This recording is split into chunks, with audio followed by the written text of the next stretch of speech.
Great stories are timeless. To be a great storyteller, one must bridge the gap between an alluring narrative and the audience, to pull at the heartstrings and to shape the imagination. At Q Films Media, we're more than just a media production agency. We are a powerhouse of creative individuals, content creators who specialize in telling great stories. Stories that are intimate and kept closest to the heart. Stories that are powerful and inspiring, that spark boldness and action. We are Q Films Media. We're here to tell your story. We are always on scene.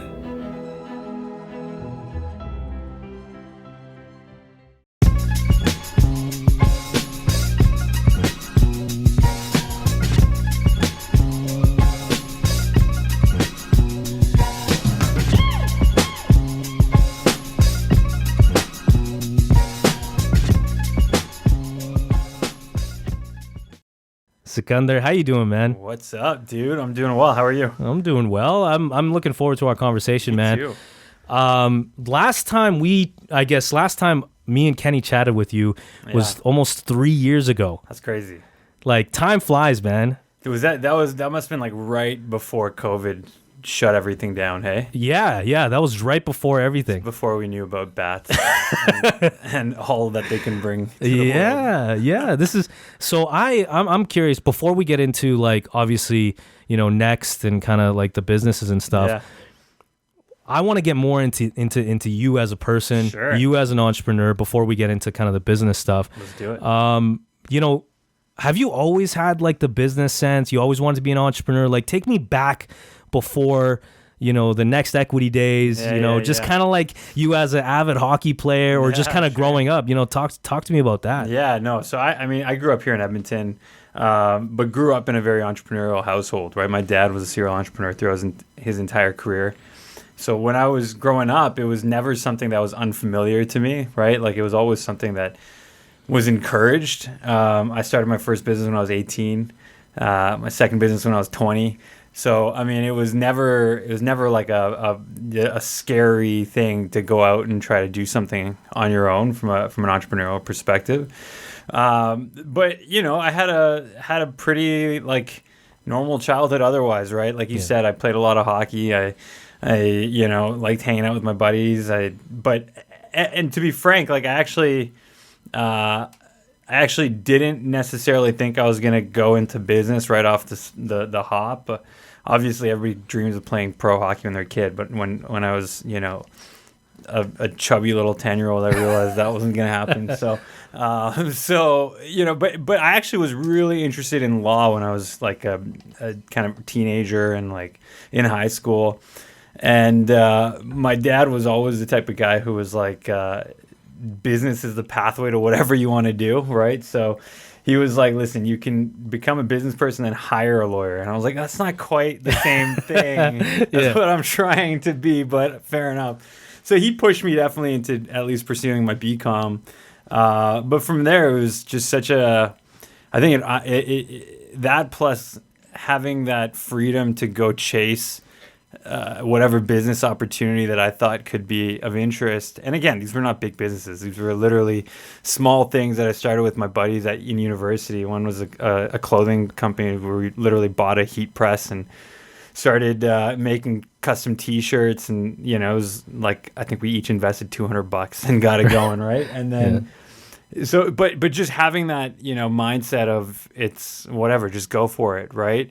Obviously, there's a lot of privilege attached to that too, and I completely recognize that. But yeah, that mindset was definitely with me at a young age. And once I got comfortable with it, I kind of knew that this is what I'm meant to do. Right? Yeah. So that was like when you started like kind of doing your own thing with some homies, and you started kind of getting that like initial bit of, I guess, business taste. Yeah. That's kind of where the spark kind of... Yeah, for sure. I mean, again, like I said, just seeing my dad kind of throughout my early life, being able to build something from scratch, right? And he was always, you and I have the pleasure of working together now, but we do a lot of service type businesses, right? Whereas he was very much about tangible goods, right? And so seeing that, right, where you literally, he had a fiberglass manufacturing company. So you'd take sand, silica, and clay, melt it in these giant furnaces, and you get this fiberglass out of it. Like, seeing that was always like really inspiring to me, right? Where you could like literally turn something from like earth raw materials, right? Yeah. And that has substantial value. And then seeing the other side of the equation, which is you get to impact so many people's lives, right? By being a strong business leader and having, a strong corporate culture. So those are always like in the back of my mind, like really kind of inspiring aspects of the business world. But yeah, it was only when I actually dove in myself and got a taste for it and saw like, A, how hard it was, but then B, how rewarding it could be. Like, I'll never forget the first time I saw a complete stranger wearing a shirt that we made, and like, I was like, that is sick, right? Yeah. So that kind of stays with you for sure. No, that's awesome. And I think, it's funny because sometimes we, especially when you're growing up, you don't want to do exactly the same thing that your parents do. Yeah. I especially didn't want to anyway, but it's interesting for you because like, obviously you've taken over and doing some of the stuff, and obviously your dad has had a huge impact in your life. For sure. So when you were growing up, did your dad how much did he involve you in his businesses? Yeah, I was working there from when I was not in high school. So my aunt also is a business person, and she owns a number of Marble Slab Creamery locations, as you might know. So I worked, my high school job was at Marble Slab, but as soon as like I was in undergrad, every summer I was working with him. But he like never ever handed anything to me. I was working in the back on the production floor for my summers until finally he thought, okay, this guy can do some like junior admin work. Yeah. And so then he put me in the front office. He made me wear a tie every day to work. So, it was like, never, his philosophy from day one is I'm never going to hand you anything. Right. And so that definitely gave me a certain level of, I think, respect for how hard you have to work to make things happen. Yeah.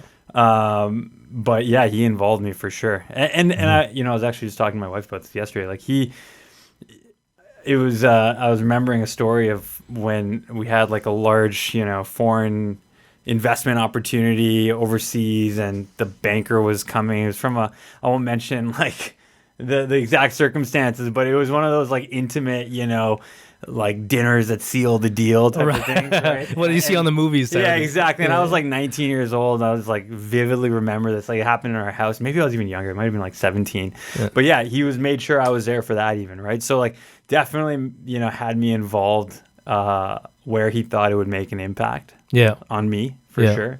And plug myself into the business as soon as he thought I was able to actually contribute. Yeah, for sure. And obviously you got your MBA in New York. I did. Yeah. How was that journey of going through that and learning more, obviously diving deep into the business realm, and how has that played a role into kind of what you've been doing, like the skills that you have now? What would you say is like more important? Is it the more like, you get your head into the dirt and you learn from the experiences of business? Yeah. Like when you started the businesses early on? Yeah. Or is it, was that educational piece really crucial into where you are right now? Yeah, it's there's different parts of that, right? So I would say in undergrad, the best experience I had, like from a business acumen standpoint, and this is probably also a product of me doing like a strategic management and marketing major. So right. It wasn't exactly like quant heavy work. But I would say the biggest takeaway I had from my undergrad experience was starting my own businesses and being on the student association, like BSA, and like having like real do the work type of an attitude and see the results of it and have an impact on your real life. Like that for sure was my biggest takeaway. Doing my MBA was a completely different experience, right? First of all, at a school like Stern, like NYU, you get world-class professors and you get exposed to like a very global, like top of the top peer group, right? The other students that are there are coming from all corners of the globe and have all had a really interesting background to get to where they are, right? So the classroom experience was second to none, but the true takeaway was the network, right? Mm-hmm. Both on the professor's side and on the peer group side, right? Being able to just like, you know, go on trips or like stay up till like 5 a.m. with my buddies and like get in class at like 8 a.m. the next day. And just like explore New York and get exposed to like amazing, like, you know, both internship opportunities as well as just rubbing shoulders with industry giants in New York City. It shrinks the world for you, right? Like it makes the world so much more achievable in terms of making global impacts, right? Because, you know, from a city like that, Europe is on your front doorstep, you know, and it's not it wouldn't even, no one would flinch being like, hey, we should try this in Spain, you know? Right. Whereas sitting here in Edmonton, that's a massive bridge to cross, right? Right.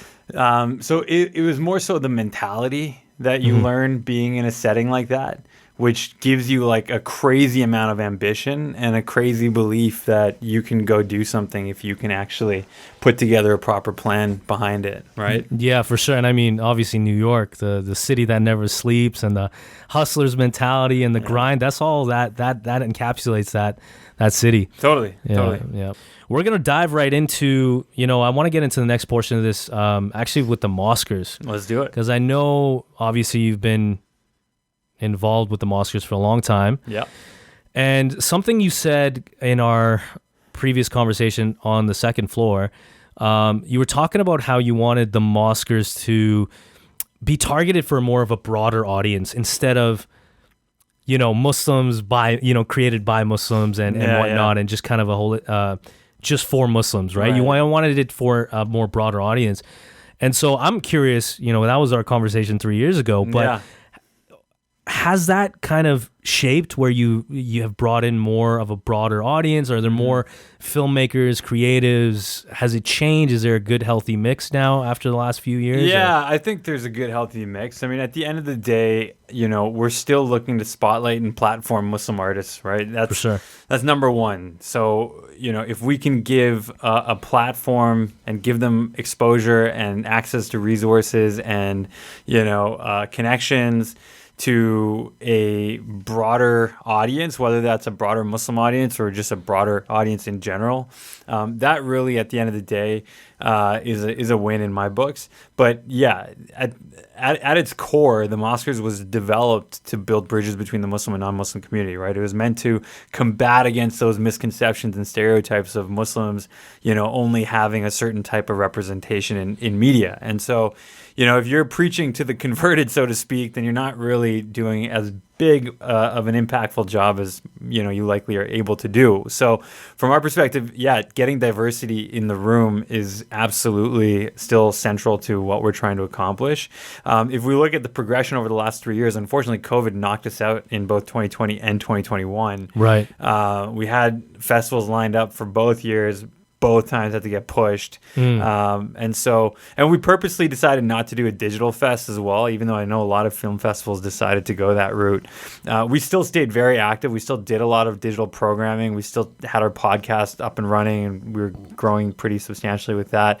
Right. But the festival that we did have in March of 2022, which was kind of as quickly as we were able to do it, you know, the biggest aspect of that in terms of growth was we had over 250 creatives from all over North America, Muslim creatives, come and be a part of that festival, right? And so, you know, when we talk about that goal of building bridges between the Muslim and non-Muslim community, 100% that is still very much there. But doing that piece of the puzzle, right? Bringing creatives from within the community together, and giving them a chance to collaborate, giving them a chance to make new connections, giving them a chance to, you know, learn that each other exists, right? To create that sense of community and network.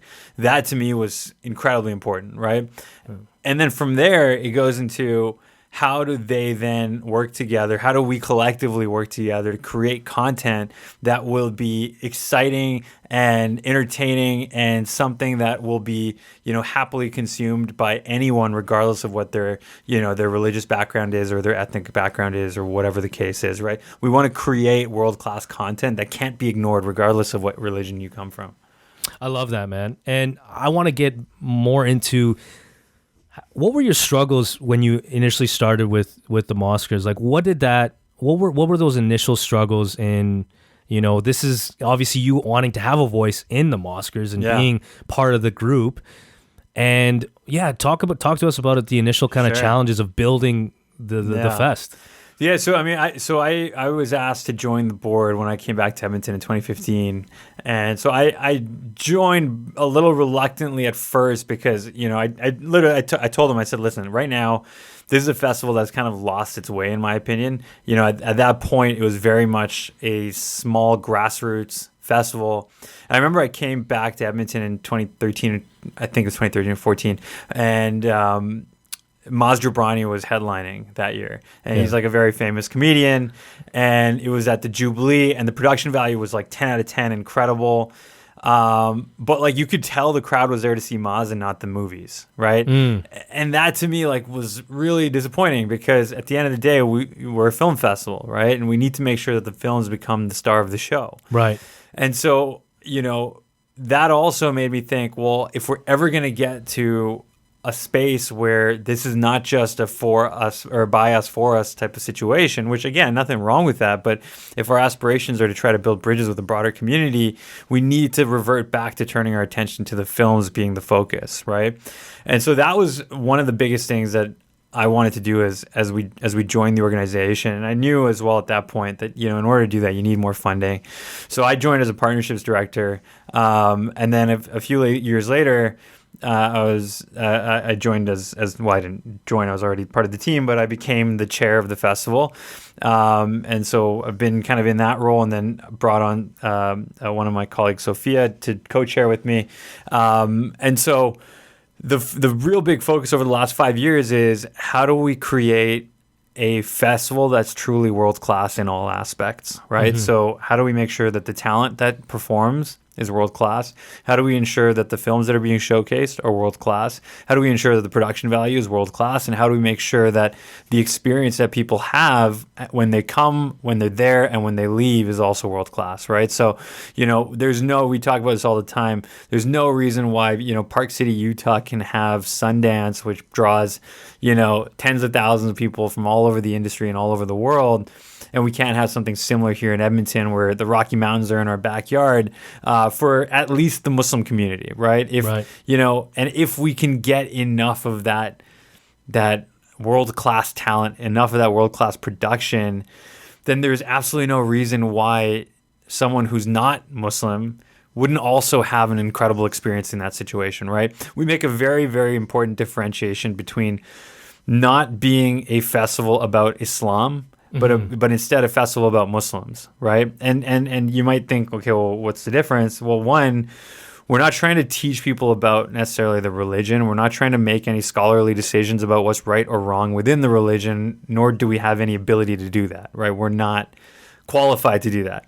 What we're trying to do is showcase a community and showcase people that are often misrepresented or underrepresented or miscategorized in some way in mainstream adaptations, and share through art some of the incredibly diverse stories from around the world that Muslims, have to tell, right? And of course, being Muslim, like so much of our lives are dictated by our faith, right? Because it is very much a faith that impacts so much of your life, right? Yeah. So of course, stories will have influence from the religion, but we want to make sure that people who are not Muslim still feel comfortable attending, because at the end of the day, like I said, if we're not able to have those conversations and build those bridges and show these stories to people who may not otherwise get exposed to them, then we're not combating those misconceptions and we're not creating those new opportunities of understanding between the Muslim and non-Muslim community. No, I totally agree with you, man. And, one thing, I've been lucky enough to be at a few of the Mosquers and just see the audience, see the creative talent that's being showcased. Like you said, world-class talent. incredible, films. And same with music and like the performers, man, like unreal, man. I had no clue before attending the Oscars how many, individuals out there who aren't maybe quote unquote on the big stage, right? When they come to the Oscars and they have this platform for the 5 or 10 or 15 minutes that they perform, and you're like, wow, like, unreal. No, honestly, that's the thing, right? When you have a community that doesn't get the spotlight as much, you're going to have so much hidden talent, you know? And if we can shine that light a little bit, there's some incredible people over there that we could, potentially unearth. And that's the exciting part. And I think the industry is starting to take notice too, right? Where you've got shows like Rami, you got shows like Mo, you got, Hassan's doing his thing with his one-man show. Like, they are commercially successful, award-winning shows, right? Right. And I think people are starting to realize, like, our friend Sarah Jahani, who's a writer, she says this all the time. She's like, there's enough stories about middle-aged white men, right? I think networks are starting to realize that having some diversity might actually make sense for them financially too. Yeah, for sure. No, I love that, man. And why get into the filmmaking space, or at least what triggered the initial? Have you like loved film since you were a kid, or like where did that interest or passion, I guess, lie? Yeah, I've always been like a huge movie buff, and for me, films is one of the best ways in which you can tell a story. It's also one of the best ways in which you can share an experience, right? And I think when we're looking at how do we showcase, specifically with the Oscars, when we're looking at how do we showcase stories of diversity in a way that's not preachy, right? Like, you don't want it to feel like you're beating somebody over the head with like an educational thing, or like with doctrine or anything like that, right? If you can do it in a way that helps people, like makes people laugh or makes people feel something, it's probably no different for you with music, but for me, it's like the power of a well-made story, right, that comes to life through the screen is hard to replicate, And as I was like reflecting, because I've been asked this question a few times, and like as I've been reflecting on a few years, I've also realized that it is in my blood. My mom grew up in a movie theater. Like, her dad owned one of the first Western movie theaters in Buckson. No way. And so their house was on the top floor. So she used to tell us stories of them, like on the weekends, just watching cartoons and eating cereal in the big screen in front of the big screen, because they lived there, right? And on like 10 a.m. on a Saturday, there was no other movies playing, so they would put on cartoons and just watch cartoons and eat their cereal. So yeah, it's been in my blood since day one, I guess. Wow, that's incredible, man. Yeah, right. Have you ever wanted to make your own film?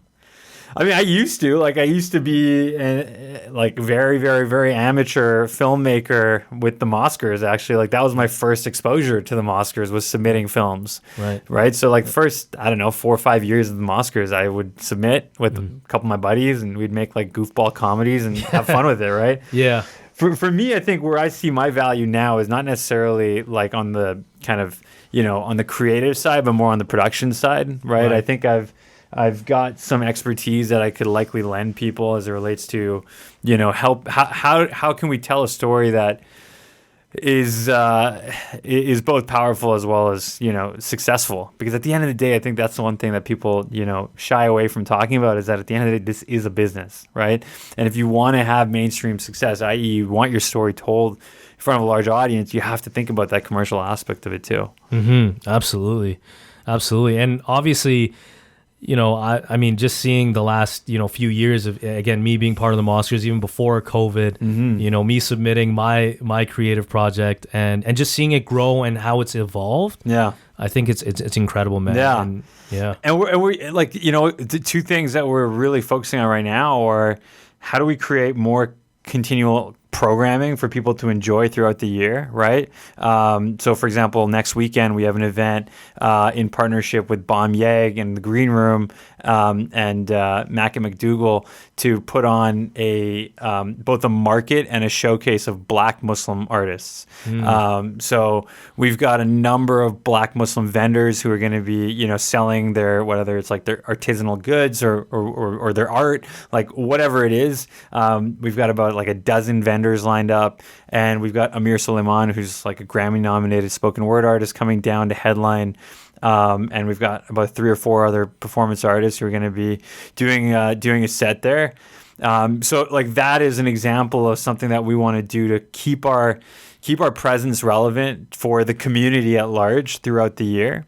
We are hoping to do like a number of other events throughout the year too, everything from feature film screenings to, comedy showcases to all sorts of stuff, right?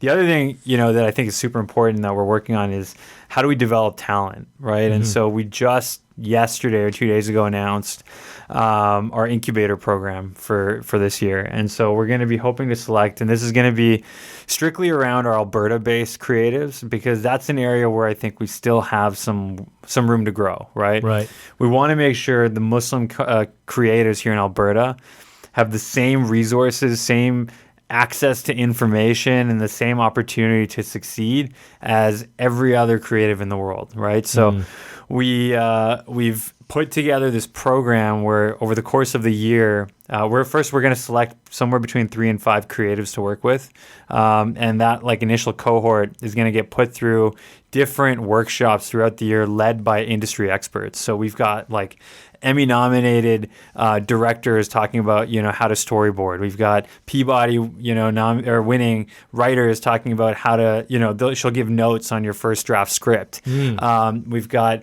CSA winning actors going to give tips to your lead actor on things to think about, and how do you even think about like staging and all sorts of stuff like that, right? We've got cinematographers going to be working with you on lighting and sound design. Actually, have an Oscar nominated sound editor.